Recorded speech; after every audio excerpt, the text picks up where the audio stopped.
Hi everybody, I'm Bree the Plant Lady, checking in with a weekly garden tour. We're now in the middle of April and you can see the garden is in full spring swing, despite the fact that we have still been having yo-yo temperatures. In fact, last night it got to 36 and I haven't totally evaluated if anything got damaged, but the extended forecast is looking exceptionally warm. I think the coolest temperature now is 46. And that's kind of the sign for me that it's time to start getting busy sowing some of the summer plants like tomatoes and peppers. So be sure to tune in this week as I post videos on what I'll be growing for the 2022 growing season this summer. But without further ado, let's get busy walking around the garden because there's a lot to show you. Hi, David. Hi, everybody.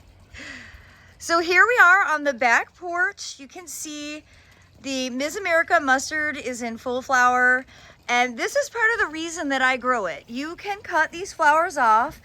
The plants are still going to die when it gets really hot, which, you know, is maybe 6 weeks away. I just really like the look of how this is when it's blooming, and I've noticed a lot of pollinators. In fact, here's a big old bee. We've had a few swallowtails finally. I love the look around the feed tank with all of this in bloom. This is definitely, for me, I grow Miss America for the purpose of it flowering. I also want to point out how happy and healthy all of this garlic is. We are going to have a great garlic harvest. You see it all along the edges, planted everywhere to help prevent browsing animals and in-ground creatures like voles from getting in and decimating the roots of everything. Now you might be wondering why there's a tent here. And that is because we had our epic April birthday party yesterday. Myself and 5 friends have birthdays all in the middle time of April, and we've been celebrating together for a really long time. And we had a really great party yesterday. It was a little cold, but overall it was a great day to celebrate with family and friends. And I just love that we have 6 people, all of whose birthdays are just a few days apart, and we all work in the horticulture world, which is really funny. And my friend Tim Alderton from the Ralston Arboretum, he and I have actually been celebrating our birthdays jointly since 2005. So this is just like my favorite, it's just my favorite tradition. You know, it's not really about like my birthday. It's just more about like the celebration with people coming together in the middle of spring. So you could see the poppies are growing really rapidly. They're starting to get tall. These are all self-sown. You see along the edges. The larkspur, look at, already has flower buds forming on it. So this is soon. Oh, it's so exciting. Things happen so fast at this time of year. And I'm really proud to say that since last week's tour, I've actually gotten a lot accomplished. So these videos hold me accountable. And you see, I got this bed cleaned out, and I have some asparagus that I need to harvest. You see it's poking out. This bed is a mix of asparagus and bananas, and then seasonal plants. This was filled with arugula, and that's what's blooming over there. But I went ahead and cleaned it up and planted some broccoli along the edge here. You see there's arugula that is still flowering. I really missed these asparagus, golly. And I have been weeding. So last week's tour, this was like all Velcro weed. It was terrible. Been trying to do that, clean that up. You see in these bags, the potatoes and poppies are doing really well. I have 3 pots that don't have anything. I don't know whether I just didn't plant in these or what, but I happen to have a couple of potatoes that need to be planted, so they're going to go into these pots. And you can see these ones are the potatoes that, you know, really got burnt down back in mid-March, but they've recovered great. So I'm really pleased with all that. And then you'll notice over here, this whole fence line was also all weeds. And before I was allowing myself to make this video, I had to come through and clean it all up. Now you will notice that I have a million Prunus mume seedlings, and these are from last year when we had a huge fruit set. And I have Prunus mume seedlings under every single tree. I have 5 trees. I am gonna pot at least some of them and see what they look like, because Prunus mumes are so hard to find in the trade. And of course, you know, they have wonderful wonderful flowers in the middle of the winter, and they're super fragrant. And perhaps I'll be able to share these seedlings with people. You see, there's a whole lot. I mean, there's a lot of seedlings. So I'll keep you updated on that. And you can see poppies love Chapel Hill grit. So if you're having trouble getting poppies established, just plant them in gravel. Over on this side, all the big root pouches are doing great. Someone asked how many plants and you put in one, and you can see I have a lot of, you know, 10 or 12 broccolis in each, and garlic and onions. And in the summer I usually do at least 2 tomatoes and a couple of cucumbers in each. And of course, over here the kale is actually starting to go to flower, and I really like the kale in bloom. You can see Cubby, he's been on lizard patrol. And the eschscholtzias have started to bloom. These are the eschscholtzias that actually have been perennial. These were sown in the fall of 2020 and made it through the summer last year and are blooming already. You see the seeds that I germinated, or that I sowed back in this past fall, fall of 2021. You see the plants are significantly smaller, but they will flower. It's just that these ones are obviously a lot more mature. So that was exciting. You see lots and lots of flower buds to come. I love their little like gnome hat. You can see this Coralopsis. This is, I think, Golden Spring. Leaves out really nicely. I love the color and texture on that. You know, it bloomed a few weeks ago, which is beautiful, but in this border, I am really pleased to see everything filling in. You can see the Edgeworthia is starting to get foliage. And actually over here, the Lunaria are in bloom, the money plant. I think they are so pretty. Now these are a biennial, so these are flowering, then they will set seed and die. I'll show you another area where I have 1-year-old plants. They won't flower until next year. My goal originally was just to have them fill in this open space, but of course now we're going to remove these ligustrums and make this an opening between the 2 properties. So I'm glad I didn't develop this section any more thoroughly than I did. I'm totally justifying my kind of laziness to the back left corner. I have some major dieback on hydrangeas, so I'll need to trim off all these old stalks because they are not coming back. And over here, you can't even see the cattle fence that I put down. The poppies have filled in really well. And again, I'm not worried about this density. I know that they will bloom and look good, but I'll show you the area that did get thinned a bit. And again, we'll just compare. I think this hydrangea is also, yeah, nipped to the ground some years. And this area of self-sown larkspur, nigella, a few poppies, this is going to be spectacular. So over here to the border where I've done the thinning experiment, we did sow a lot of buckwheat and crimson clover in here. So that'll probably germinate in the next few days, especially if we get some warm rain. And everything's looking good. I mean, these up front are a little small. I don't really see a big difference though between the areas that I thinned and the area that I didn't. So we'll just see. I think the real trick to poppies is just not being too heavy-handed when you sow the seeds. Coming up here along this property border, this is, you know, again, lots of larkspur coming. This will be really pretty. And then this is where I have all that 1-year-old lunaria. That's this bigger leaf here. So that will grow another year and it'll flower next year at this time and then set seeds. Those are all self-sown from last year's flowers and seed pods. Well, the viburnums are just the most gorgeous things ever. There, of course, is popcorn, and here is macrocephalum, the snowball viburnum. Under that is the pink flowered Mary Milton.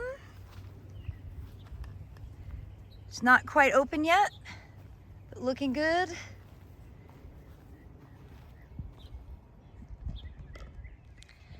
And you can see that the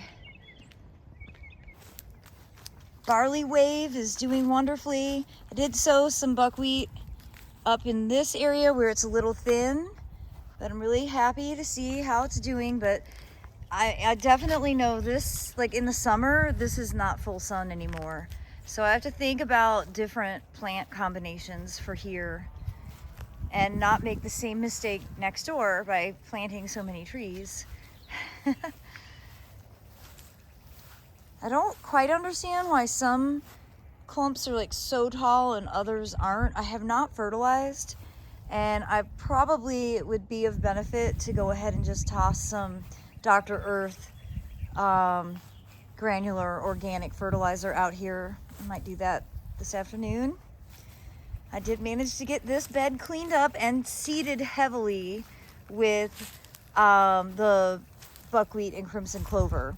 So I'm definitely leaning hard into that cover crop to fill in these open spaces before, you know, all of the ginger lilies that are planted under here come back to life. Just want to show you how much real estate Phlox paniculata can take up. You know, this was one small, like 1 gallon 10 years ago, and it just keeps on creeping. But I do love it. Everything in here is looking great. Yesterday at the birthday party, everybody was commenting about this lettuce. It's just so gorgeous, especially when the sun shines through it. I highly, highly, highly recommend buying a packet of wildfire lettuce mix. I think I got this from Johnny's, and just direct sowing it in mass along an edge so it's easy for you to access for harvesting and also easy for you to enjoy. You can see all the flowers in here are growing quite well. I mean, this does become relatively shady over the course of, you know, the spring and summer. But out here in the full sun bed, everything is growing really well. And I'm so pleased with this. I think it's going to be an outrageously beautiful display for the spring open garden on Saturday, May 7th from noon to 4 p.m. There's a couple more tulips from last year that have appeared, and I need to go ahead and pick them and enjoy them inside, and maybe that will help make the bulb actually perennialize and come back next year.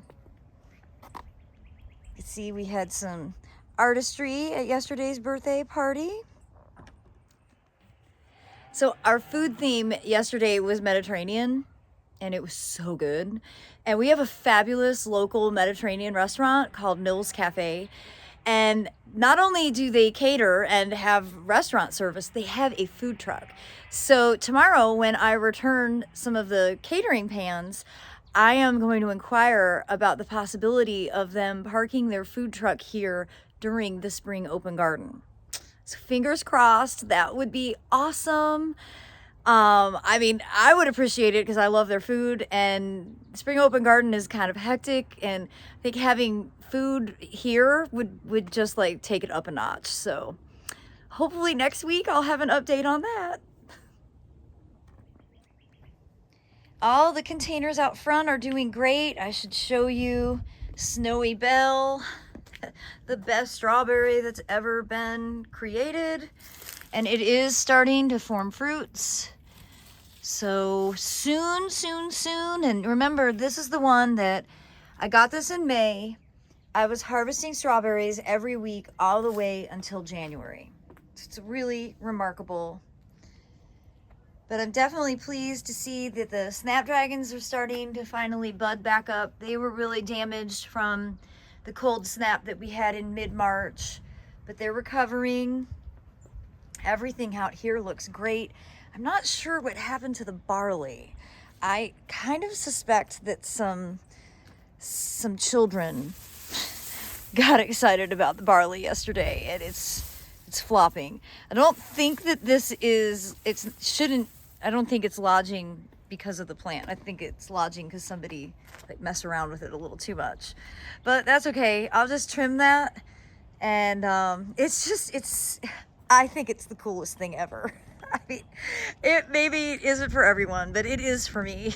I love it. Both sides look great. That's the east side. Here we have the west side, and you see the barley is just starting to have its seed heads. So I just think this is like something that it needs to be more normalized. Like, these live walls need to be more places. They are so practical.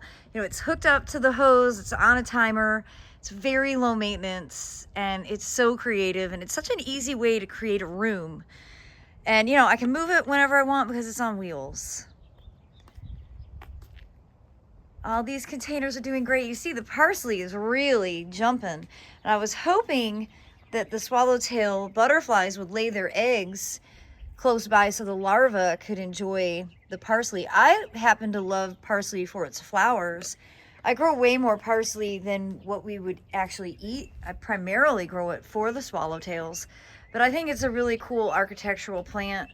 You know, when it starts to grow its stem, just really neat.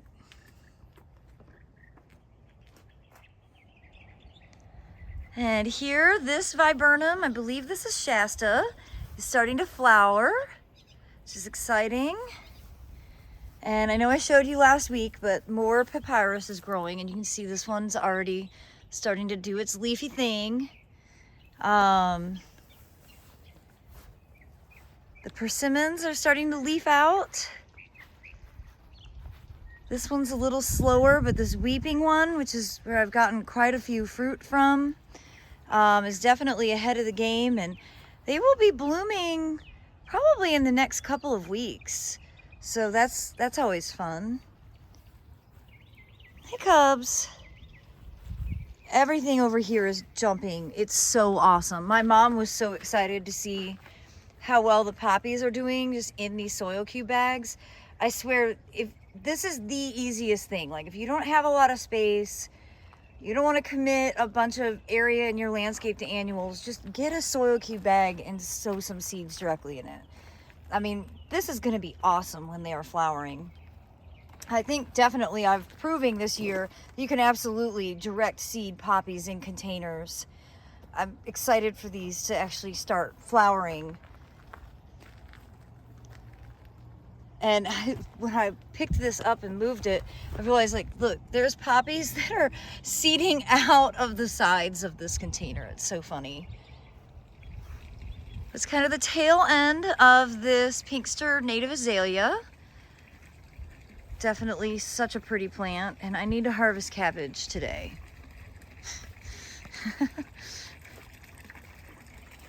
And as we make our way over to the north side of the house, you'll see more phlox. You look at how big it is.